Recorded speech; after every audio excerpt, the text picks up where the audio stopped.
Good morning and welcome back to Almus Market Mornings. President Trump's going full speed with tariffs on Canada and Mexico starting today, targeting two of America's biggest trade partners.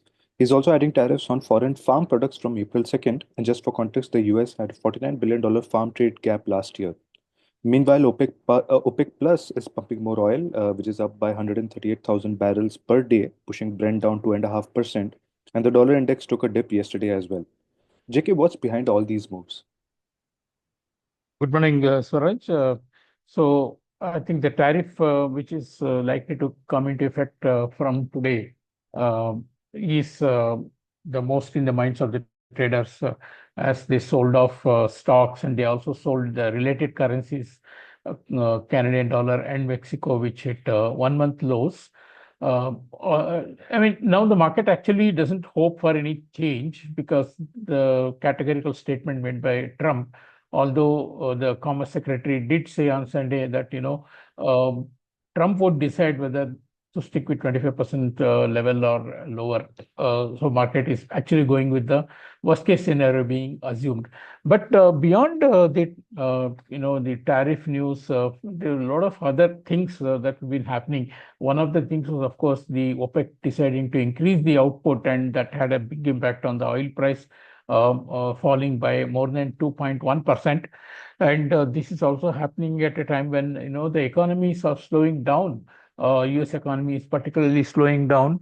Yesterday we had more evidence of it when the ISM services was uh, announced, showing the services index dropping to 50.3%, just above the contraction territory. But if you look at the details of the ISM, excepting for the prices paid, the manufacturing employment fell into contraction territory by more than 2 basis points. Construction spending was lower.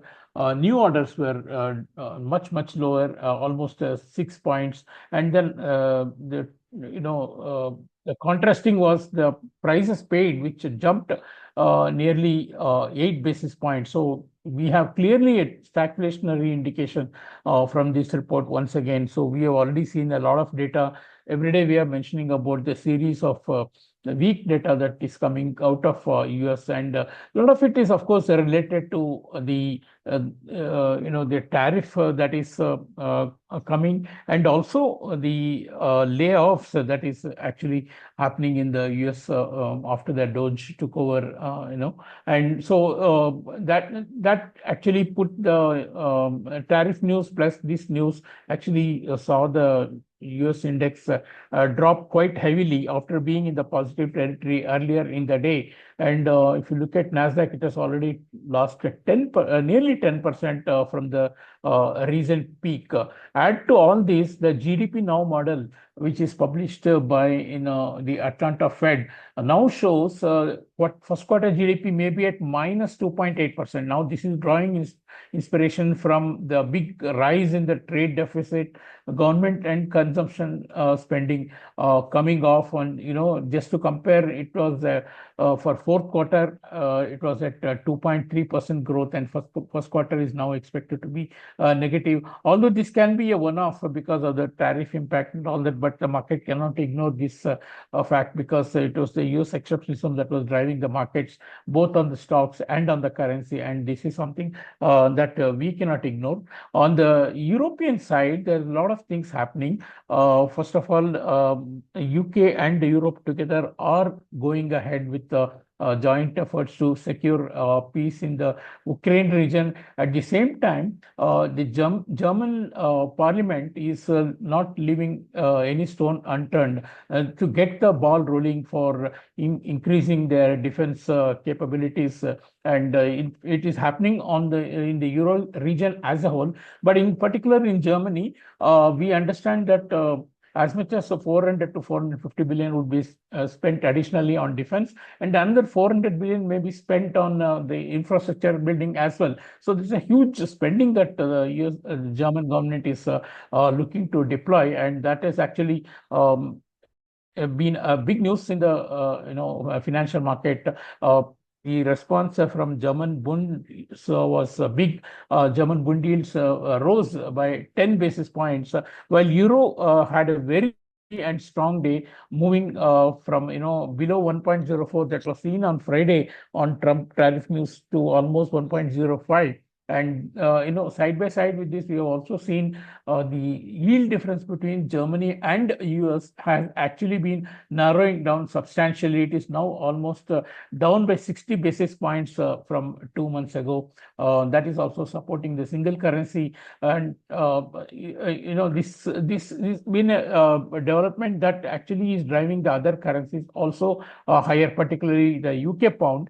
And of course, the US dollar also helped the currencies to recover, although the Canadian and Mexican currencies remained under pressure, and Chinese yuan has been steady near about 7.30. Add to all this, finally, there was a speech by a Fed member from St. Louis who said that for the first time, the steady employment growth mandate may now be facing a downside risk. He also said that the long-term inflation prospects have been quite well anchored, indirectly hinting that now Fed may have to focus more on growth. And now, if you look at the market discounting, we are seeing a 80% probability of two rate cuts this year, and the first cut may happen in June and the second could happen in September. But the way the data is deteriorating in US, I won't be surprised that market eventually moves towards discounting even three rate cuts. Now, just to give you a perspective, a month back we were looking at only one rate cut probability by the end of the year. Now, side by side, the yields in the US have dropped to multi-month lows. The 10-year yield is now at 4.10%, and this is on October 22 lows. And of course, the 2-year is now well below the 4% mark, trading at 3.95%. So all this together, overall dollar remains weak. Weak stock market, the yields lower, economy weakening, all this making for a very negative setting for the dollar. Of course, some safe haven buying is also happening because of the affected countries by tariff, currencies being on the weaker side. Japanese yen, of course, as I said yesterday, 152 was a very strong level, which thwarted dollars attempts to go higher, and it is now back near, 149. Overall, the market is also looking forward to more evidence of a US economy as we get the employment data. This week, ECB meeting is ahead on Thursday, but there is a positive bias going into the euro currency because it's not just their defense and spending, but these spending could also spur the economy, which has been seeing a slump for a very long time. The recent data from Eurozone and Germany have indicated some sort of a stability, and there are also indications that the next cut could be by the ECB, could be one for leading to a pause for a long time. So all of this actually supporting the single currency, which may be heading towards 1.0550 at least, if not 1.06. On the rupee, it was a steadier day. But the new month of March has not made any difference to the FII activity, which continues to sell stocks. Yesterday, stocks worth 500 million was sold.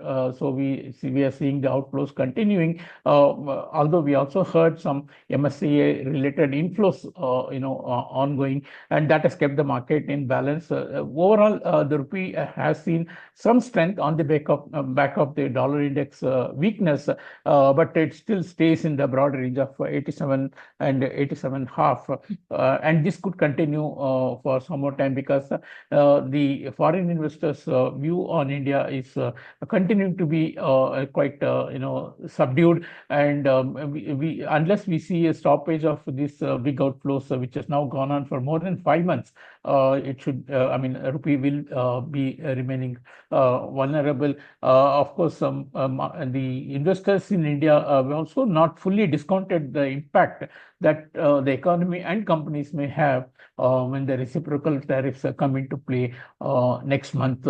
So overall, dollar is seeing a mixed performance. Again, some measures it is weak, some other currencies it is a bit strong. As a safe haven for the rupee, it remains quite steady. And looking forward to how the FIs behave in the coming days. Thank you. Thank you, JK. And I think the overall narrative is quite clear. US data, which is coming out recently, it's holding some doubts over the exceptionalism narrative, which had been going on for quite some time. Even yesterday, the ISM number, which had come out, was weaker, especially in the details. We had a few major headlines, tariffs coming into effect from today, and it has impacted currencies of Canada and Mexico. And beyond tariffs, OPEC Plus has decided to increase the output, and very importantly, this is coming at a time when economies are slowing down. And the German government is looking to deploy huge amounts of spending for defense. Europe as a whole as well, the defense stocks, especially in the EU, has been doing very well, backed by this news. For rupee, it was a steady day. FIs continue to be sellers of Indian equities. Yesterday, the outflows were worth over $500 million. But some strength can be expected over the weak dollar index, which has been the recent trend. That's it from us today. Thanks for listening. Tune in tomorrow for the latest in the financial markets.